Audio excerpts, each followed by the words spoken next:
We are back with the Buffalonian podcast. I'm Joe Cali. As always, I'm joined by none other than Dom Loss. And Dom, the Bills won. The Bills beat the Bengals. Who dey? Send those refunds, right? Like, finally, the Bills get Josh Allen gets a win over Joe Burrow. So, long time overdue, but happy to have it at any point. Especially, they kind of needed a big win like that in exciting fashion to really, I feel like, kickstart the playoff hopes and stuff like that. So I'm riding high after the win. I don't know about you. How do you feel? Base thoughts here before we deep dive into this thing. And we are going to bring you the NFL playoff simulator this episode. So hold on to your britches. We're getting down and dirty in this thing. But how are you feeling?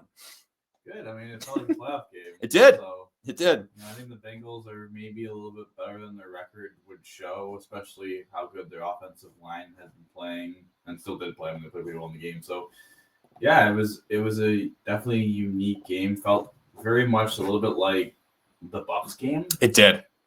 Allen got AFC Offensive Player of the Week too, just like the Bucs game. It was a little deja vu moment there. But I also felt like the Bucs game, you felt worse coming out of it because it was like they just got ran on. Sean Tucker killed them. Yeah. It was like, how sustainable is Josh?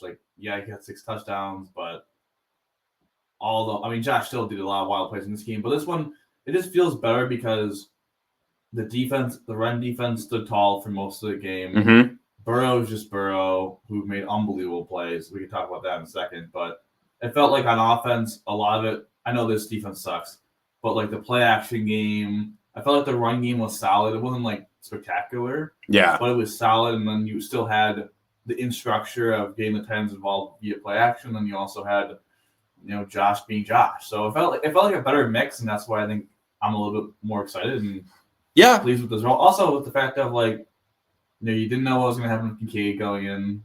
You're getting Deion Dawkins back. You still have a backup offensive tackle. You got a vintage Dawson Knox performance. That's what you did. Knox, and you didn't know Bosa not being there, what was going to happen there too. Mm-hmm. So no Palmer, which I don't know how much that is now, but yeah. But at the same time, it's those guys were out, and you're okay, what's going to happen? And they were able to find a really good performance again against a Cincinnati team that was playing hard. I know their record is 4-9, but Joe Burrow being back, it just gives them the way you saw that against Baltimore. Yeah, the way that division is, they had playoff hopes at 4-8. They could still do it. Do it at 7-10. They could still do it at a sub 500 record, 7-10. They could make the playoffs, which is absolutely insane. We have a lot planned on that. We're going to dive into the whole AFC playoff, because I feel like the AFC is the NFC this year, just in the middling of the teams, and everybody's so mushed up, and the NFC has a couple big leaders. So we'll see. We'll see what happens. But with the Bills-Bengals game, I do have to highlight the AFC Offensive Player of the Week. Josh Allen, 22 of 28. He absolutely murdered it. 78 yards on the ground. 40 of them were a rushing touchdown on one play. So, he broke away on that one. I think we saw that vintage performance out of him. For my fantasy team's sake, I was excited about it. Didn't lead to a win, but it didn't really change the outcome for the weeks going forward. But, Josh Allen was Josh Allen. And I think that gives people a lot of, it makes people feel solace, right? Just settled in, dialed in, the guy is there. The beast has been released or unleashed, as Chris Brown says. So to see that in action, especially when you need it most, December Josh Allen, right? Mr. December, the Winter Soldier, Superman, can't really argue with that performance that he gave. So give the guy his flowers, the MVP for a reason. And have you seen the national pundits since that game? Oh, you can't talk about the MVP without talking about Josh Allen in December. He just puts the team on his back. It's closing in. Is he gonna be back in the race before we know it? I don't know. I think he's definitely he was out of the race, so he's definitely back in the race. His odds still probably aren't great, but yeah, we'll talk about it. Yeah, we'll get into it. Without further ado, though, I'm gonna throw to you here, Mister, for the down 5. Let's get into it. Well, number one in the down 5 was different taste at quarterback, but just elite quarterback play. Oh, yeah. I think this was a really unique way to watch the game of you watch the Bills offense and you watch Josh Allen, who has just unbelievable arm talent. Mm-hmm. Zips it into Shakir in the snow, the ability to just make so many plays off script. That throw to Shakir, oh man, It's unbelievable. Makes you feel some kind of way watching that. That's crazy. I mean, unbelievable play after unbelievable play on fourth down, Mhm. third and long, just making winning plays via his legs and also just being killer arm. And then it's like you watch Joe Burrow play, and it's a different way to be an elite quarterback. Yes. Like, to me, Josh, for this season and maybe has shown, I don't know if there's a better playmaker at quarterback than Josh Allen. No, I don't think so. Dual threat. I know people go like people view that too much as like just pure speed and running, and then they get insulted like it's not Lamar. But like, I just think there's not a better playmaking quarterback than Josh Allen. However, I think Joe Burrow is the best pure pocket passer. 100%. And you saw that time and time again. He's still banged up with the toe. He makes TJ Sanders miss right as a free rusher, hits Gesicki. He controls the pocket when he's in it. He does. On the run, he hits Chase Brown for a touchdown. He made big throw to break though. Yes, he's the one that made the critical mistakes, but I mean, it's just good to see Joe Burrow back. It sucks that he was against our team. I'm not gonna lie. Yeah. Like, I mean, I've respect for him. It is fun to watch him play football. I mean, to watch you saw Josh Allen, like you said, athletically alien, right? Like play quarterback on one side of the ball. And then you had the most prolific pocket passer in the NFL on the other side of it. Like, can you really argue with the product you saw from either side? Other than T. Higgins, that should have been taken out of the game, and that was an absolute oversight on the concussion protocol stuff. No. It's the only negative I have about watching those guys play. But I say this like respectfully. It was like you watch Josh, and it's like this is a god playing quarterback. Just 6'5", can make every throw, really had a 40-yard rushing touchdown. And then it's like Burrow, and this isn't like a standard, but it's just normal. Like Burrow, average height, probably has average arm strength, like has average athleticism. Yeah, like can move around a little bit, but he's just such a killer with how precise he is. His pre-snap to post-snap, his ability to fit any throw in any window. Like there was a bunch of times where like that T. Higgins touchdown, touchdowns, and with the Gesicki third down, that's like outstretched arm of Taron Johnson. Like, yeah, that was a dime. Yeah, that was not even that's. I mean, again, you're playing in snow and tough conditions, so Gesicki becomes Gronk against the Bills. Also, it just tends to happen. Stupid ass gritty, but whatever. I have missed watching Joe Burrow and Josh Allen play against each other. We haven't seen it in a couple of years, and who knows? There's a chance. They could potentially, even if the Bills don't even win the division, there's a chance that the Bengals finish second in the division, right? They went out and some stuff. So, like, there's a chance that they could play. And the AFC North team, who is the same as the AFC East team, goes to the AFC East team. So, like, if the Bills finish runner-up in the AFC East and the Bengals finish runner-up in the AFC North, the Bengals will come to Buffalo next year. So I'm rooting for that. Like, I don't want Pittsburgh to come here. Like, that's a boring game to me. Yeah, like, I agree with you. I want to see the Ravens. We've just done it. I mean, we've played them a lot over the last couple of years. So I would like to see that. But yeah, no, I 100% agree with you. And on to number 2, baby. On number 2, CB remains CB1. Yeah, are you kidding me? We had a lot of conversations of, you know, we talked about these extensions. Oh my God, like the hit rate, like is it really that good? I think we all took a minute, and with Benford, it's clear that something was hampering him. The groin. I think the overall defense of not being able to trust maybe the safeties, maybe not being able to trust the play caller with Bobby Babbage. Right. Yeah. Like I just think all that McDermott now may be more involved.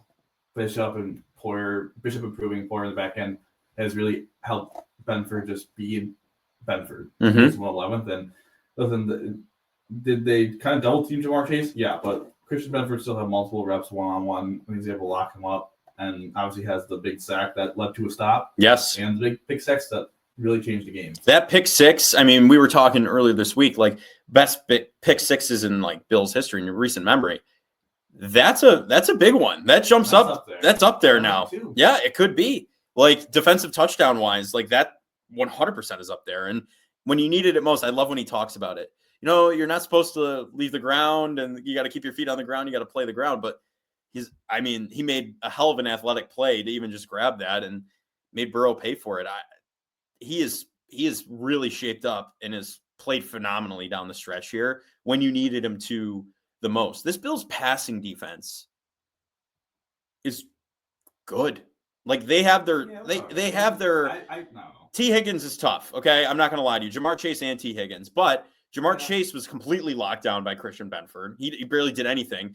T. Higgins, we were talking about this last week. Who would you want to see matched up with that Bengals passing offense? I think we were worried about T. Higgins and Max Hairston locking it up with each other. That's what ended up happening. And we saw that get exploited a little bit. The big physical wide receiver with the smaller and speedster of a cornerback. So we saw it get exposed a little bit, but for the most part, like I'm fairly comfortable with them with any other team. You know, the Bengals are a two-headed snake. The Bengals are an issue. Yeah. I think they need to get Bosa back and Oliver back to like get a better pass rush, Mm-hmm. and they need to figure out if Taron Johnson's their nickel corner or not. Oh, that needs. Jeez, it's been a little rough go. Harrison, I think, he's learning, right? I think he's made some nice plays, but Mm-hmm. he's also made some Rookie plays. Like, Yeah. I think to me, you know how like we talk about how Josh has like arm arrogance. Oh yeah. Harrison's got a little speed arrogance. I love like, it. The two deep touchdowns he got beat for, right? Jalen Waddle Mm-hmm. and the T. Higgins one. Both plays he kind of has I got beat by the speed to make up for it, which is great. And he did get there. Like on both of them, he is in somewhat position to make a play. He's getting back there, However, because he had to make up, the gap with his speed, he doesn't have enough time to really locate the football, make a play on the ball. Mm-hmm. That's why T. Higgins made a better play on the ball, and why Exactly. pass interference touchdown to Waddle. Like if he just like was a little bit, he's Lightning McQueen in Cars 1 before he goes to Radiator Springs. Better if his, I don't say awareness, but like anticipation of deep routes. Yeah. But that's learning. He'll get there. There. Trey White's also played a lot better this season than I thought he would. So, I mean, if you're going in with a secondary like this, better than we thought it was going to be, I'm okay with it. I mean, Higgins is just as you said, the Bengals are skilled position players match up pretty well. That's kind of like back when the Titans used to give the Bills a lot of fits because they had that dominant run game, and no one could. They even prime Trey White had a really hard time against AJ Brown. Yeah, such a freak. So yeah. If you have me on your fantasy team, bench me, AJ Brown. number three. Aggressive McDermott for the win. Yeah. He was big, man. Hell of a game from the coach. Hell of a game for the young man. The young man. They went 4 or 5 or something, 3 or 5 maybe on 4 or whatever on fourth down. Like I love 2 touchdowns on fourth down. Yeah, I love every single fourth down decision. Listen, I said this honestly, like people like when I was working in the press box, like, oh, they should just kick the field goal to go up 7. And I was like, I don't think that I would go for it. And McDermott goes for it and gets rewarded for a touchdown. I don't know how many people would have went for that, right? And he has multiple fourth down conversions down 11, right? When they were like, we're not selling for 3, we're going for it, secure touchdown, and obviously they went for it on midfield twice, and they went 1 for 2, and that was unfortunate. Yeah, they failed, but yeah, I loved every single fourth down call. He was super aggressive. I thought they did a good job in the second half, being like the D line just with the footing was not getting its job done. Like we had to hurry up Burrows a little bit, and we had to start blitzing, even though you don't really want to blitz Burrow because he's so good against the blitz. But yeah, to enforce some type of variance of maybe negative plays happen. Like, I love the cornerback blitzes called too. The 2 corner blitzes lead from Benford. It's a sack and a pick six. Yeah. So and they've used corner blitzes for a good chunk of the season, which I've really liked to see. But yeah, so that's but like I just think like they made the right adjustments on defense. Right, to be a little bit more aggressive. They were right the whole time on offense to be like, we have to maximize every single possession, every drive. We're going for on fourth down. We're not winning this game hitting field goals. I know they hit the field goal on the first drive, but that was like 4th and 6. That was been a little bit of a wild dude. I think they would have went for it. They got it stopped too. They just lost yards on the 3rd down play. So right. I loved every single bit of it. Yeah, I mean, you call McDermott a young man. He's 7 years older than Phillip Rivers, who's back in the NFL, right? I mean, 44, 51. So I don't know. Is he young? We'll see. We'll see if Phillip Rivers can do it. But no, I'm with you on that. I couldn't have said it better.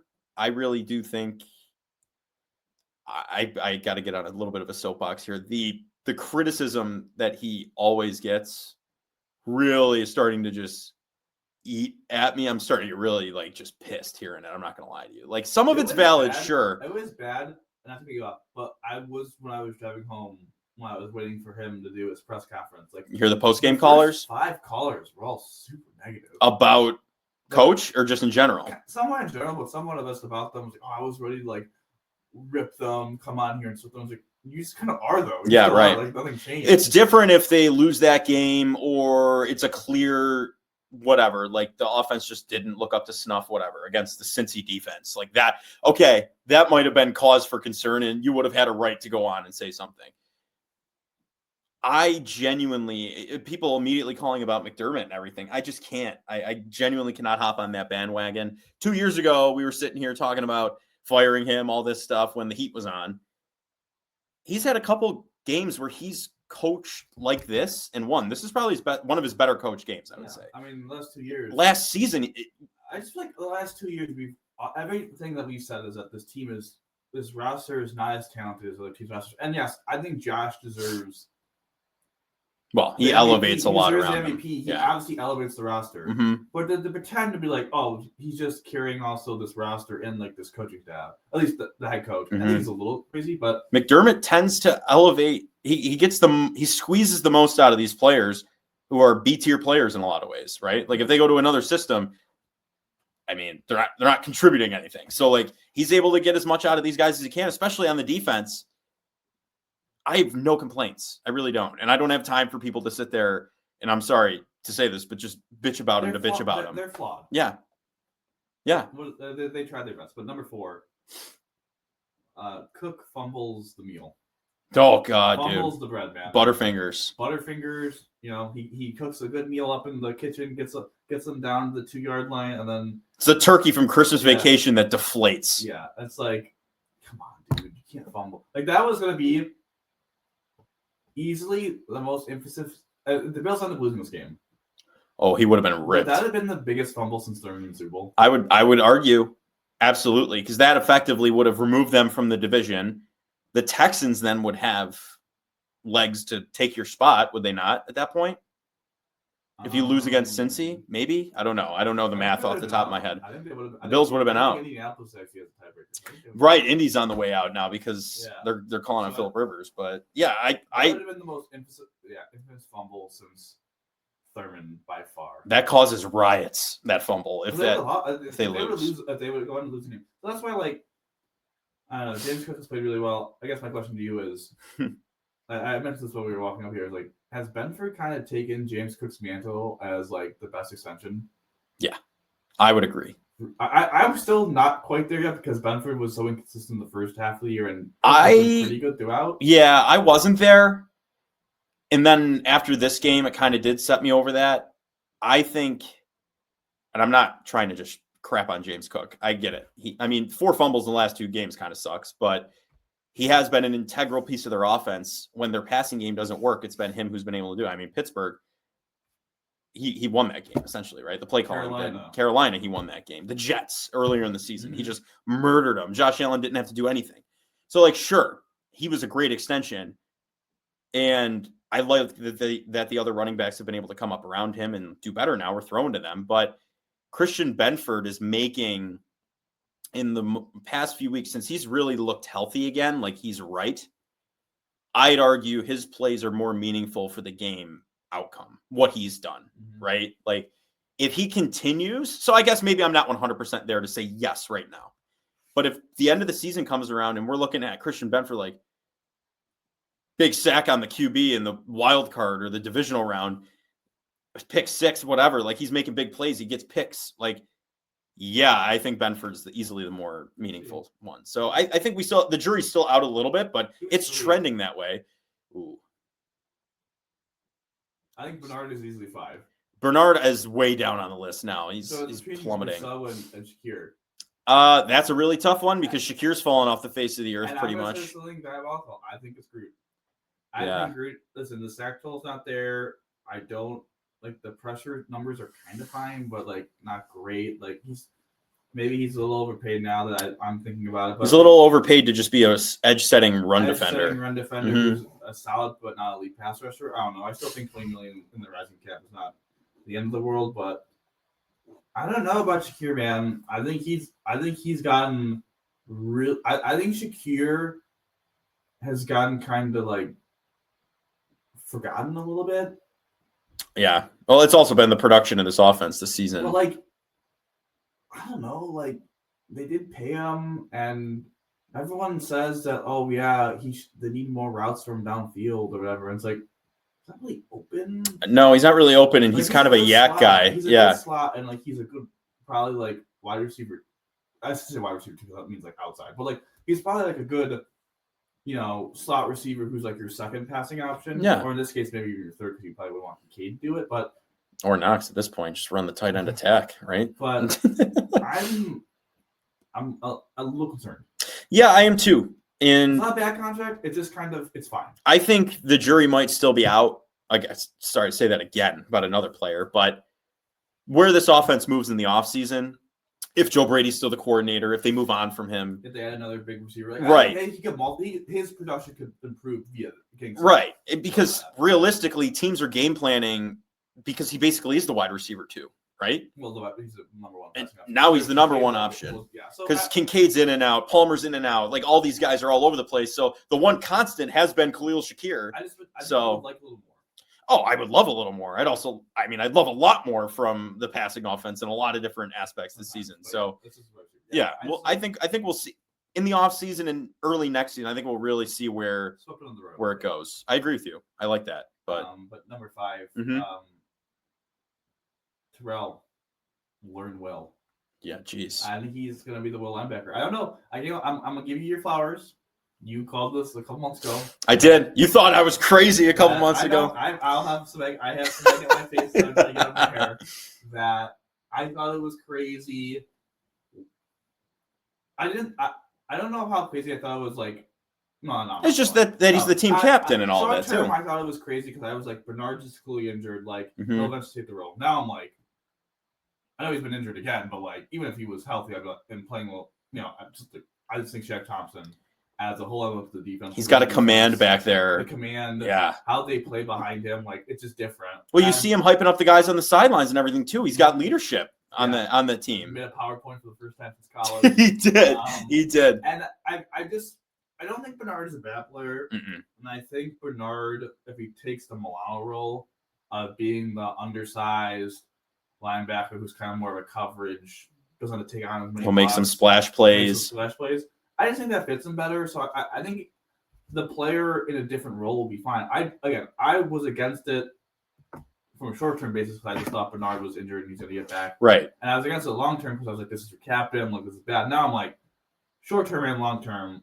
Now, I don't know how long-term, but I also say next year. Like, I think Shaq Thompson should be re-signed and be their Mike linebacker. As long as he's still producing at his age, keep him. Bernard, I think, should just get healthy. If he comes back, he comes back. But next year, like, Bernard being the Will, Shaq being the Mike, I think would be awesome. And I think would help, again, kind of like we talked about Shakir. Like, I think that would help Bernard out to become a better player. And I think it would help your defense as a unit as well. So, I don't know. I had to admit that I was wrong. Well, I really am big on that. Not you admitting you're wrong, but like Shaq Thompson, this Bills defense all of a sudden can stop the run. Chase Brown, they've been like a sneaky top 10 rushing team in the past few weeks. Like where that didn't show in this game at all. The Bills were able, and I get it, it's in the snow elements, whatever you want to say.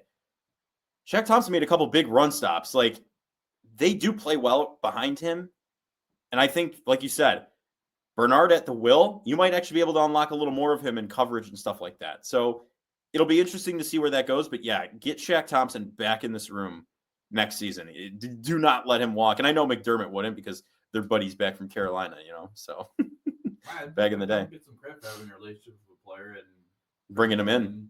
Trusting him after an injury, give him a second chance. Yeah. I mean, Shaq Thompson had a lot to play for, and he's playing for it. So keep it up, Shaq.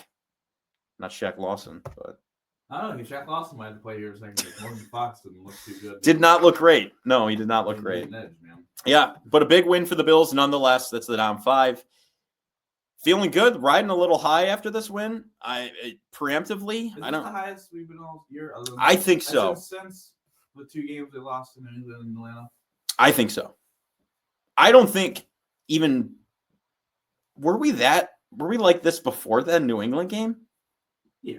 You think? I don't think they were 4-0. We were talking like 1 seed, undefeated season. We were like, yeah, some of the results have been kind of a little like weird, but they're still winning.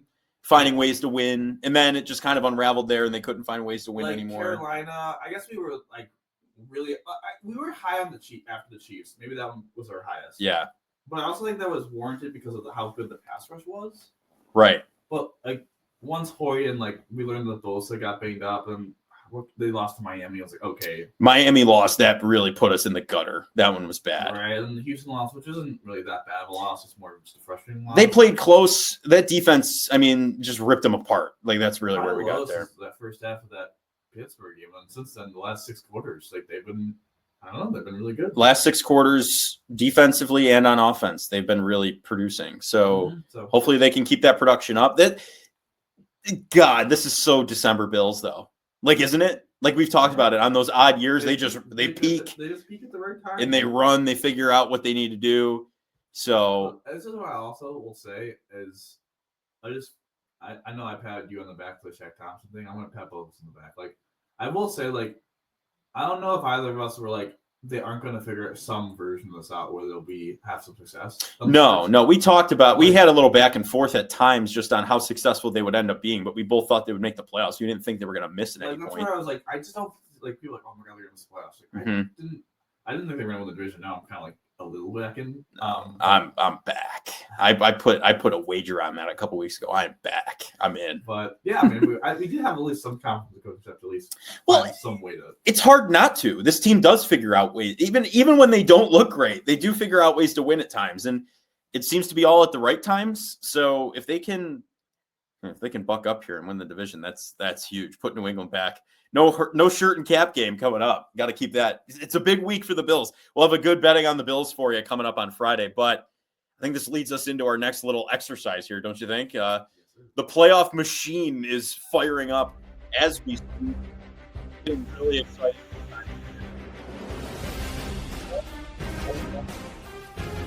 What will we do if the Bills somehow get the division back from New England? This is insane. So we're going to start out in Week 15. We'll do the AFC results, right? Yes, and then we can go other ways from there. If the Bills don't make the 1 seed and stuff like that, we can go from there. I don't really want to worry about the NFC. I have no interest in that. Yes. Yes. They're the 5 seed if they win this week. Week 16, Bills, Browns. Bills have to win that game. Beat Shooter Sanders, who's been playing actually pretty well for Cleveland. Some rookie mistakes, but better than anything Dylan Gabriel was giving him. Then the Patriots, they're playing Baltimore. That's a big game. The big thing about this game is the tiebreaker at the head-to-head is your division record. The Bills obviously have lost to Miami on their schedule. So this game is still important because maybe there's a world where, I don't know, the Patriots go 1-3 and we go 4-0 or something, and we don't have to even have the tiebreaker. However, at that point, we just need the division. Division loss for the Patriots. So that's why this game is like, it's lost a little bit of meaning because it doesn't really matter if the Patriots win or lose. Because if they lose, but then they win the next 2 games, we still lose the division at 15-14. Yeah, they have to lose to a divisional opponent. So that has to happen. I honestly got it for beating Buffalo. Yeah, I would probably say Baltimore does not look good. Lamar Jackson does not look right. You can bottle up Derrick Henry if you know the passing game's just not going to work. So 12-3 Patriots, 11-4 Bills. Bills are 1 game off, 1.5 really, right? Would they be? Technically, yeah, with the tiebreaker. All right. So week 17 we go to next. The Bills, against the Eagles. This is a big game for the Bills. You got to win this one. I think the Bills. They're going to the Eagles. Cover game maybe a couple months ago. Yeah, that defense though could still get at you though. It's interesting though, but it's in Buffalo. I think that's a big advantage. Well, James P. Sullivan took advantage of them the other night, and the Chargers did sign him to an extension. So. Mike Wazowski did get cut after the game, but yeah, he only had 1 eye on the ball. Yeah. Patriots, Jets. Let's go with the Patriots. I don't think that they're going to. Imagine Tyrod Taylor does the funniest thing ever and just helps Brady, the Bills. Whoever is, yeah. The last game, this is kind of a big game. Bills, Jets, red helmet game. Red helmet game, last Rivers game, high mark. Let's go with the Bills. Bills win 13-4. This is the biggest game if the Bills get the job done in Week 15, obviously the Bills get it out. This is the biggest game right here. Oh, yeah. Is Miami. Do they help their old friends? If Miami gets it done, then the Bills are the 2 seed. Well, we haven't done everything else. The Buffalo would win the division. Yes. So all Buffalo needs to have happen is to win out and have the Patriots either lose, actually flip Baltimore. No, actually, that's a flip the Jets. Flip the Patriots to Week 18. Yeah. Flip it to the Patriots, and flip in Week 17 to the Jets. I just want to make sure that this is right. Yes, it would do the same thing. I know what you're talking about. It moves them up. Yes. So they just Patriots need to lose one of their last 2 games. And to Baltimore. Or no, we haven't beating Baltimore in this scenario. Baltimore only matters if they just lose out. Well, Baltimore just doesn't matter. Well, the only way Baltimore matters, this is very true, is if the Bills lose to the Eagles. Yes. So this is actually so actually have Buffalo lose to the Eagles. Buffalo lose to the Eagles and have New England lose to Baltimore. Okay. Buffalo loses to Eagles. New England loses to Baltimore. Yeah. Then they're both 12-5. This is important. Flip the Browns result to the Browns. They lose the Browns. Mm-hmm. Give us the win lose. Okay. Oh, this is no. Yeah. You would. I thought common opponents. I thought common opponents might be. Oh no, that wouldn't matter. Conference record wouldn't change anything. The Browns, no? Yeah. I don't know. That's a weird record. We're gonna have to look into that for betting on the Bills this week. Either way, we'll just go back to that. I'm gonna change everything so then we can do the AFC around it. Bills went out.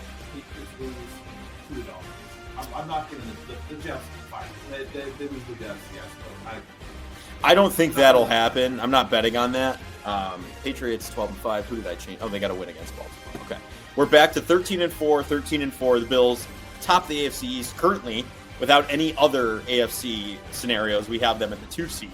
Could 1 seed's in play, baby. AFC. We have the Bills Patriots results, so we have that. Now, Broncos starting things off. Do you want to restart the whole thing, or you want to? No, oh, okay.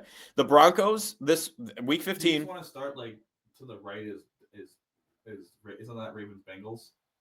Ravens Bengals. To the right of the Bills game. Yes, Ravens Bengals. We'll just go to the right. Yeah. Ravens Bengals. Yes, Ravens Bengals. I'm gonna go Bengals. Yeah, I think Joe Burrow. Like I said, I don't think Baltimore looks right at all. So then Jets Jags here. Jaguars. They're alive and well. It's got to be the Jags. Chargers Chiefs. It might all come down to this, ladies and gentlemen. Listen, the Chargers are scrappy. Okay, I know they don't look phenomenal, but these Chiefs are gettable. I think the Chargers beat the Chiefs the second time around. All right. So Chargers over the Chiefs. Texans Cardinals. This is just a random game. Just Texans should win that game against Jacoby Brissett. No, they're not. They don't matter. Pittsburgh is involved with the Dolphins. I think the Pats are going to get done.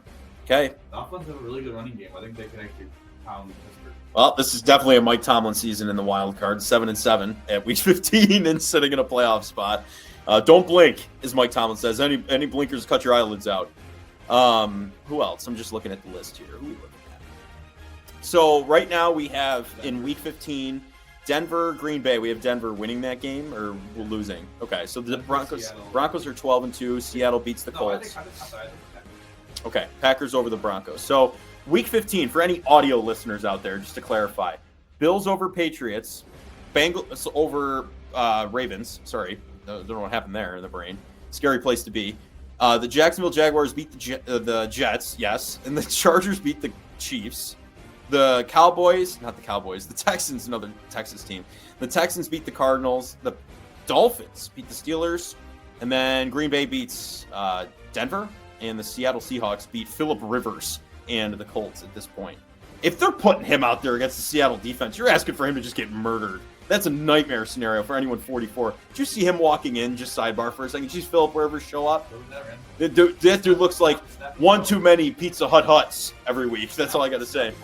Yeah. Hey, the arm is the last thing to go for a lot of quarterbacks, so still do it. I mean, yeah, only two that didn't work. But Phillip Rivers played on a torn ACL, so you're not used to moving around anyway. So, what are you going to do? Week 16. What do we have here? Let's start up top here. Nothing until Bills, Browns, Chiefs, Titans. And I don't think it matters if we could just say the Chiefs. The Chiefs win that game. I think now I just want to pick the Chiefs to see what happens. Yeah, I think the Chiefs are out once they lose to the Chargers, Cowboys. Oh, the Cowboys, I think. Boys. Yeah. How about them Cowboys? Yeah, they are. Huge offense, and also Quinn Williams is playing very well. All right, next AFC game. Bengals, Dolphins. Oh, Give me Joe Burrow. Joe Burrow. The Dolphins have to drop one at some point. They can't just go on a crazy run. Jags, Broncos. Oh, I think Jacksonville might have some teeth here. I'm not going to lie to you. Mile high, yeah.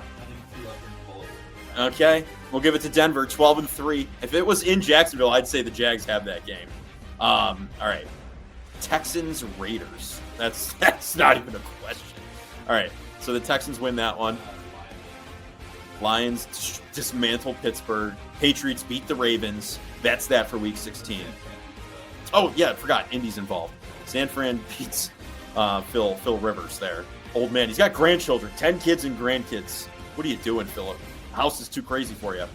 Week 17 now. We're going to start off with Broncos-Chiefs, a divisional matchup. I think they split the season.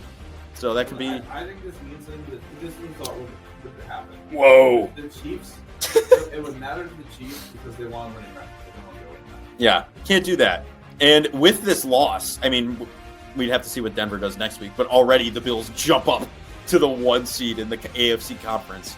The Texans versus the Chargers, a big playoff implication game here. Texans defense, I think, really dismantles them. I agree with you there. Ravens, Packers, for the sake of the AFC North, do we just pick this one? Packers beat the Ravens. The Bengals beat the Cardinals, right? Without question. Steelers, Browns, a divisional matchup. Shedeur can't get it done. Then we have the Patriots at the Jets. We have the Patriots winning that game. Then, divisional matchup once again. Lots of divisional games in Week 17. The AFC South here. Jacksonville Jags against the Colts. Phillip Rivers. Does he get this one done? Phillip Rivers has to get one. Since taking over, I mean, will he play more than 3 games? Is he going to ruin his Hall of Fame status? If he's elevated officially, he can't. I'm not saying that. I'm saying it'll make him have to wait 5 years, though. So it'll just make him have to wait. But, all right.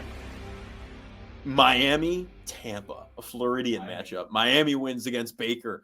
Oh, my God, that division. The NFC South. Can you imagine what's going on there right now? Bills beat the Eagles. That's that for Week 17. Week 18 now. This is for all the marbles right here. Chargers, Broncos starting things out hot. I think, this one's tough. Do we throw a tie-in for fun? The Chargers. Broncos beat the Chargers. Well, actually, it's interesting. I think either way. All right. How do I undo? Just tap the Bills. No, it's not letting me. It's being stubborn. Yeah, no. It's not letting me.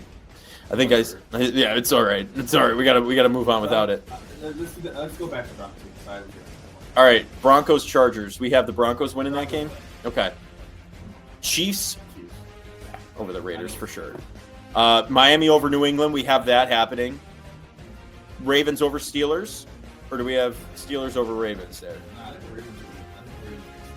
Okay, Ravens stun the Steelers for what looks like it might mean nothing. 8-9. The Pittsburgh Steelers are sitting at the 4 seed. It might change depending on the other results. Texans, Colts.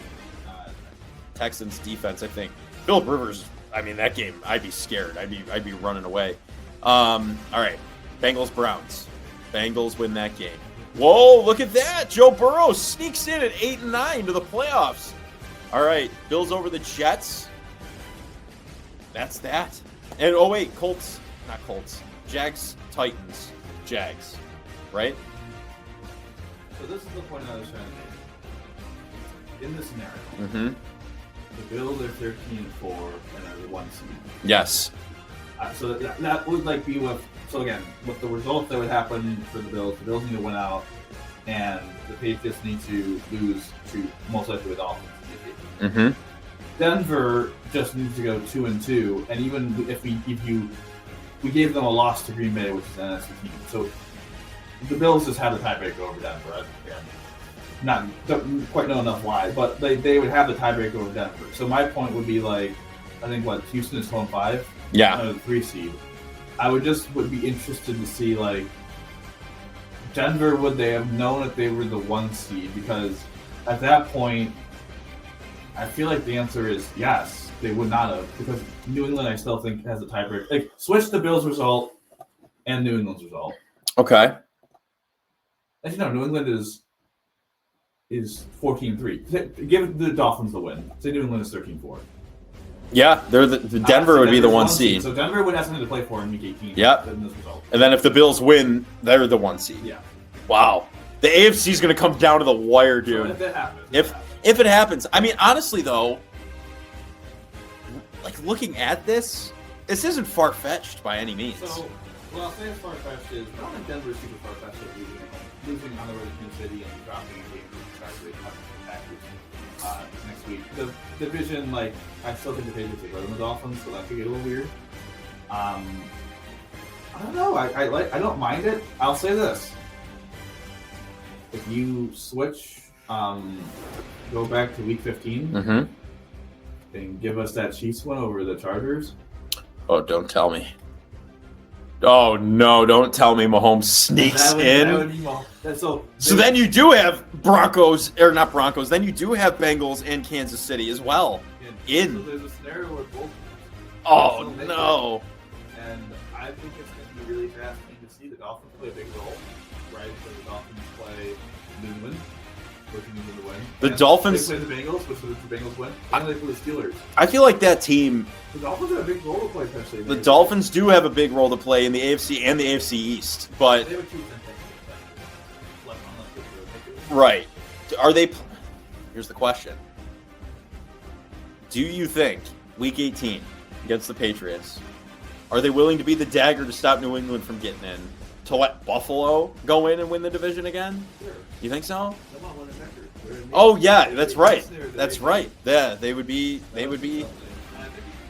Go all the way back. You give Kansas City lose to Tennessee. Okay, gotta find that one. Yeah, I get it. Yes. And if you give the Colts are in. Well, if you give Miami the win over. Oh my God, the Dolphins could sneak in at 10-7. Oh my God! You know what really the most disgusting thing I'm looking at here is there's an sub 500 team that's the 4th seed in the division. That's unbelievable. Give the Steelers a loss to the Browns. Okay, I gotta find what week that is. Week 17, Steelers Browns. Bengals go back in at 7-10. Oh my God, that's disgusting. The Dolphins would be the 7th seed at 10-7. That's absolutely disgusting. But that would be disgusting. The fact, and it would just be like Joe Burrow is about to make a mean playoff run like that at 7-10. It's just gross. It's just gross. But hope you all enjoyed that. This is our little playoff machine a few weeks out. Maybe we'll do an updated one every week just with the results. See if there's still a window, depending on all these results, for the Bills to do what they need to do. But we appreciate you all watching that. It's exciting stuff. The playoffs are coming, and they're coming fast. So, I don't know. Do we want to talk about the godforsaken hockey team before we wrap things up here? Okay. Well, they haven't won a road game in regulation since April of last season. They won one in overtime last night that they should have won in regulation, except Connor McDavid had other plans with 1 second left in the third period. And they continue to just stutter, fall. I don't even know what more to say. They're just a joke. The 3 goalie rotations, a joke. They can't. Injury, Zucker's injured, right? Like Norris is. My favorite thing is they go, yeah, he was a little sick under the weather, and then more if he tweaked something. I was like, oh, yeah. Great. That's Would he take a face off? That's exactly what I want to hear about Josh Norris. Yeah. Tweak something. Absolutely mind-numbingly bad, poorly managed, poorly run organization. What a joke. That's my Sabres. Few words I have for them today. I don't know about you. I'm not even talking about, I'm not looking forward to the rest of their road trip. I don't think they don't win on the road. They don't that just doesn't happen. Yeah, I think it's just the situation that maybe the team isn't playing. I don't think the team is playing as bad as their record would show. Mm-hmm.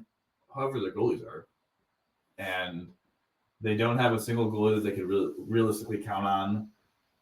I think it's time to make a decision. Like, we have these numbers games, and somehow Austin, who was playing well, gets sent down because you have these 3 goalies. It's like, just make a decision on one of them. Like, it'd be different. It's different, like, in the beginning of the year when, like, all 3 kind of, like, got off those little quick starts.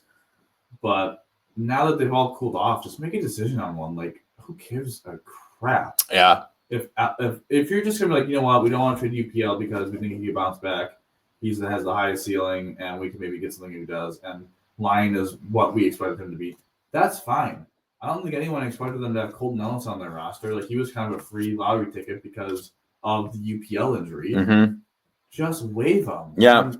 Goodbye. Go back to St. Louis. We'll see you. Thanks for your service. Like, yeah. I just think Austin is having Austin in the lineup is way more valuable to me than having Ellis on the roster. Yeah.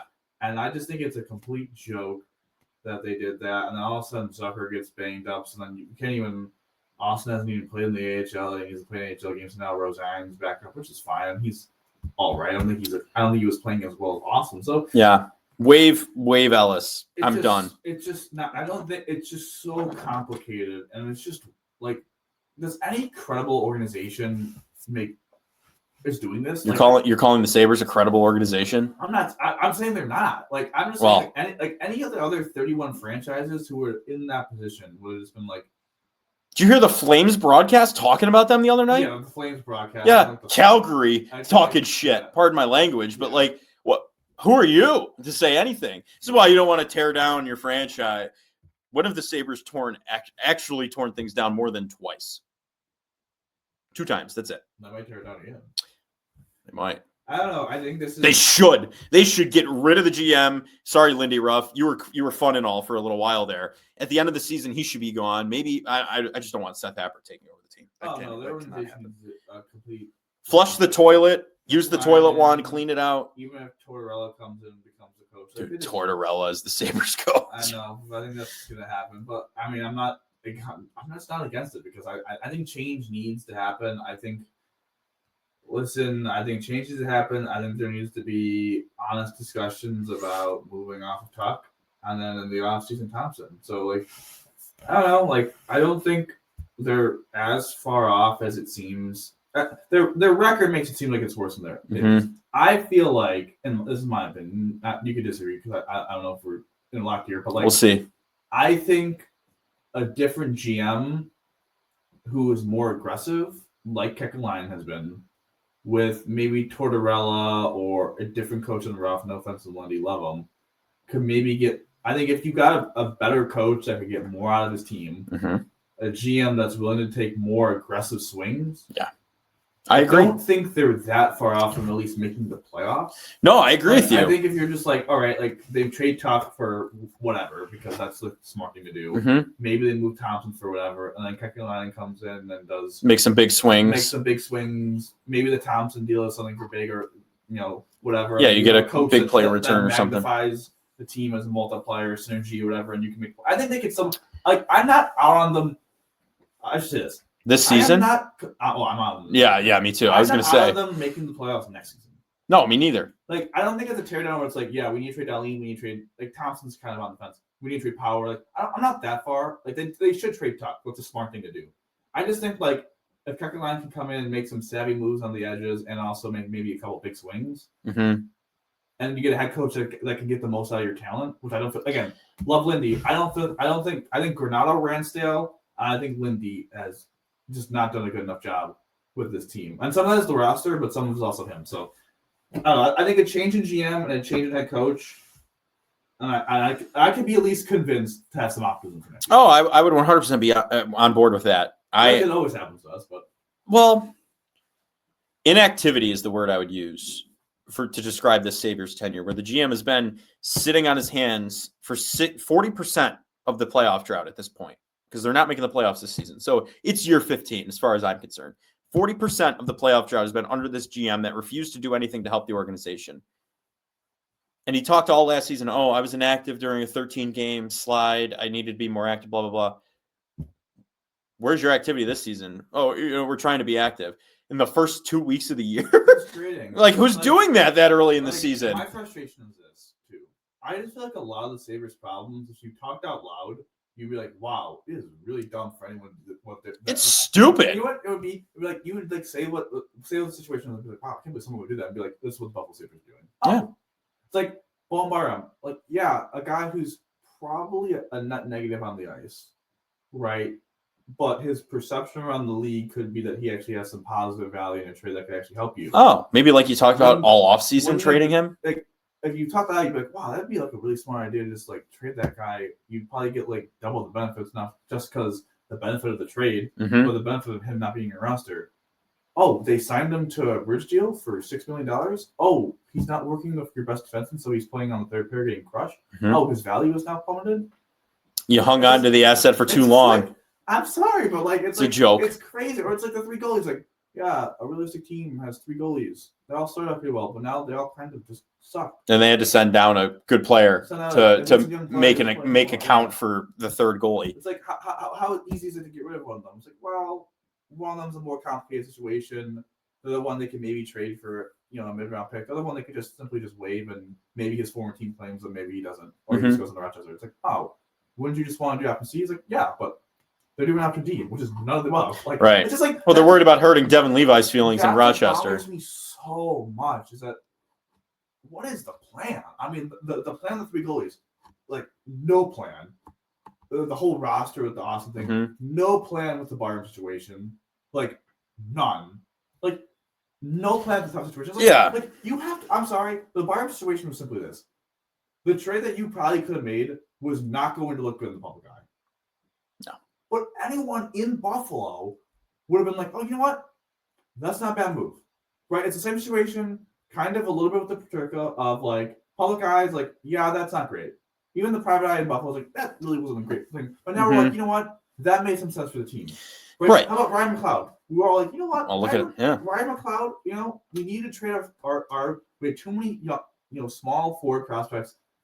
Savoy's been the one that showed the least. Like, trading him for a guy that could be like a third-line center, which is a valuable position in the NHL, was a good idea. And guess what? The public eye crapped on it. Like, the whole Martin Eberts thing. Who had the game-winning assist last night for the Buffalo Sabres? Ryan McLeod, where Massimo hasn't done anything on the top line of McDavid. Yeah. Like, that to me is like, sometimes I just feel like Evans, oh my God. Adams. wrong name of you. The wrong end of last name. Yes. And the It's just like, you had to sometimes look dumb as a GM, and you just had to take that. It's like he's afraid to like look bad. Yeah. But like anyone would have been like, you know what? That's not a bad move. But they refuse to do it. Yep, they refuse to do it, and nothing's going to be done, I think, until they clean house. So we'll see if they end up doing that, if they do it in season or wait until after. But yeah, this season I'm writing off. It's over. He gets fired. I don't know when the specific trade deadline is, but do you think he gets fired a month before the deadline or later? At least a month. I'll give you the over under. Like now until a month before the deadline, or a month until the deadline passed. Because I feel like the right decision is to fire him before. Like, I think you have to do it before. I think you have to do it as soon as you can. I think that's where we're at. But what do you think they're going to do? I think they're going to. I truthfully, if you're asking me, I don't think they'll do it because I think Terry is in love with him. Same. But do I want them to do it? And do I hope they'll do it? Sure. Like, I would bet that they wouldn't. If I was running, first of all, if I was running the team, he'd be fired like yesterday. If I was running the team, he would have been fired in year 4 or 3, as soon as they regressed.